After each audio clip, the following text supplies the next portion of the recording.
Bonjour, aujourd'hui je vais vous lire un extrait d'une autobiographie, celle de Mylène Pinard, qu'elle a intitulée Souvenirs de bonheur, ma joie de vivre. Introduction. Un automne intérieur. Par une journée grise du mois d'octobre, où le temps semble suspendu entre mélancolie et renaissance, le vent frais souffle avec une délicatesse presque murmurante. La pluie tombe en fine dentelle, enveloppant le monde extérieur d'un voile humide et translucide.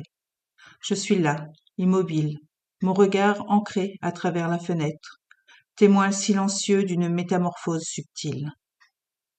Les arbres, autrefois parés de leurs plus beaux atours automnaux, se dépouillent progressivement.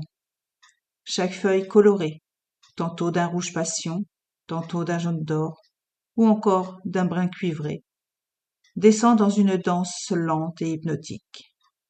Les pétales fanés des ultimes fleurs résistantes se détachent délicatement, comme des fragments de mémoire qui s'effilochent. La nature elle-même m'enseigne sa leçon la plus profonde, celle du lâcher-prise. Dans ma cuisine, je suis un cocon de chaleur et de réflexion. Le salon, juste à côté, conserve les dernières traces de la combustion nocturne. Un feu qui s'est consumé lentement, muant les bûches imposantes en braises rougeoyantes, métaphore vivante de la résilience. Mes compagnons à quatre pattes, êtres de tendresse et de compassion silencieuse, m'entourent, leur présence aussi réconfortante qu'un châle douillet. Je les observe, ces animaux, ces témoins de mes combats intérieurs. Ils semblent comprendre, sans un mot, la symphonie complexe de mes changements internes, comme la nature autour de nous. Je suis en transition, en transformation perpétuelle.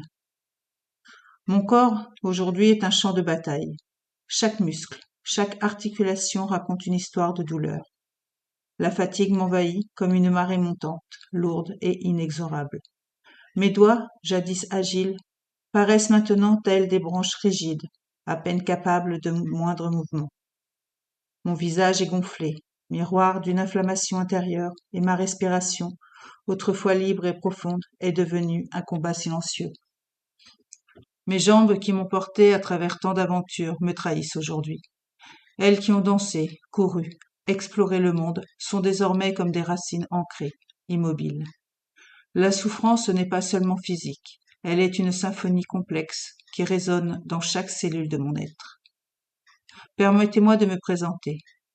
Je suis Mylène Pinard, 54 ans, une femme qui contient de multitudes couleurs. Malgré la douleur, je demeure extraordinaire, vibrante de teintes intérieures et d'une joie de vivre qui refuse de s'éteindre. Je suis une guerrière, une artiste de la résilience, une amoureuse invétérée de la vie dans toute sa diversité. Depuis 34 ans, je partage ma vie avec l'homme de mes rêves. Un partenaire, un complice, un ancrage. Ensemble, nous avons tissé une histoire d'amour profonde, ayant traversé tant de tempêtes et de moments de grâce. Nos deux merveilleuses filles sont les chapitres les plus beaux de notre récit commun, et la venue de nos petits-enfants a ajouté des nuances de bonheur et de ravissement à notre tableau familial.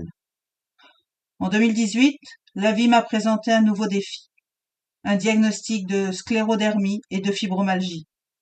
Ces mots aux consonances médicales sont bien plus que de simples étiquettes.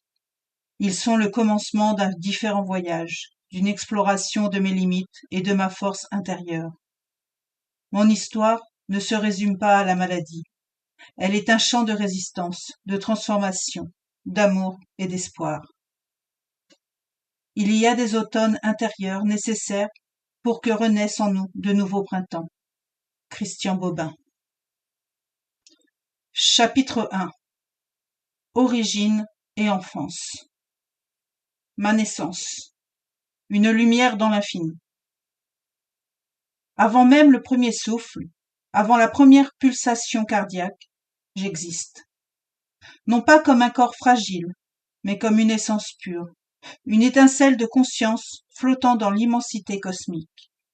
Je suis cette petite lumière vibrante, choisissant méticuleusement mon chemin terrestre, sélectionnant avec une sagesse prénatale les âmes qui m'accompagneront dans ce voyage appelé vie.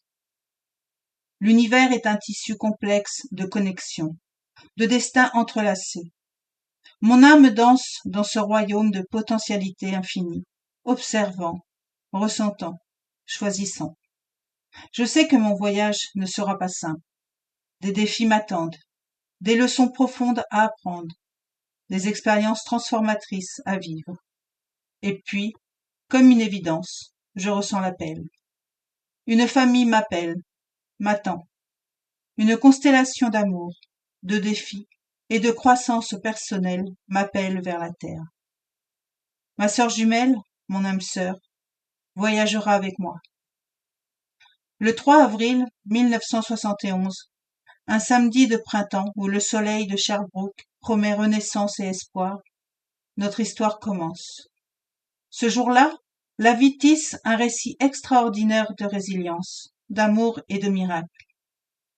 Maman, porteuse de notre fragile existence, ressent les premiers signes d'un accouchement prématuré. Son corps, unique dans sa configuration, porte déjà les marques d'un destin exceptionnel. Un utérus divisé, deux cols utérins, une géographie corporelle qui défie les probabilités médicales. L'hôpital, ce temple moderne de la vie et de la guérison, se prépare à nous accueillir. Les couloirs blancs bourdonnent d'une tension contenue. Les équipes médicales se tiennent prêtes à affronter l'inconnu. Papa, main dans la main avec maman, incarne le courage et l'espoir. À 12h20 et 12h21, avec seulement 1 minute d'écart, Roxane et moi entrons dans le monde. Nous sommes des miracles de 3 et 2,5 livres, des êtres si minuscules qu'une main d'adulte peut nous envelopper entièrement. Les incubateurs deviennent nos premiers foyers. Ces cocons technologiques, avec leur lumière douce et leur bruit mécanique rassurant, deviennent nos protecteurs. Chaque respiration est un combat.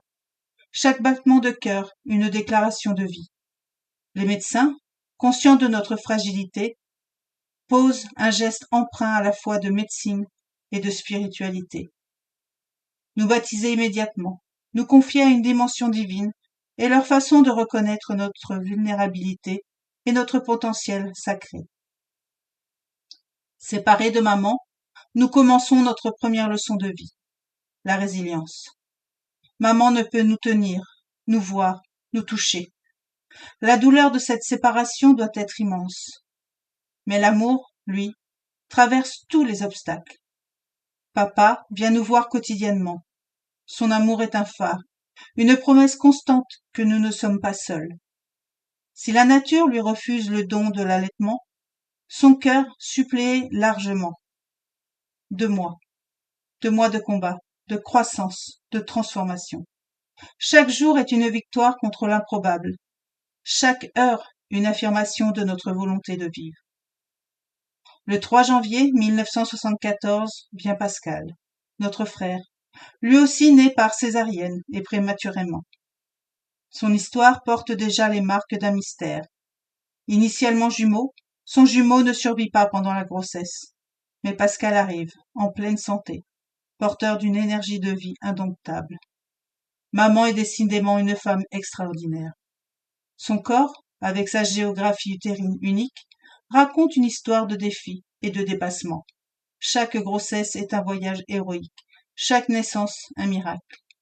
Naître, ce n'est pas seulement quitter un utérus, c'est entreprendre un voyage cosmique, traverser les frontières entre l'invisible et le visible, entre l'infini et le moment présent. Nous sommes 3, 2 jumelles et un frère.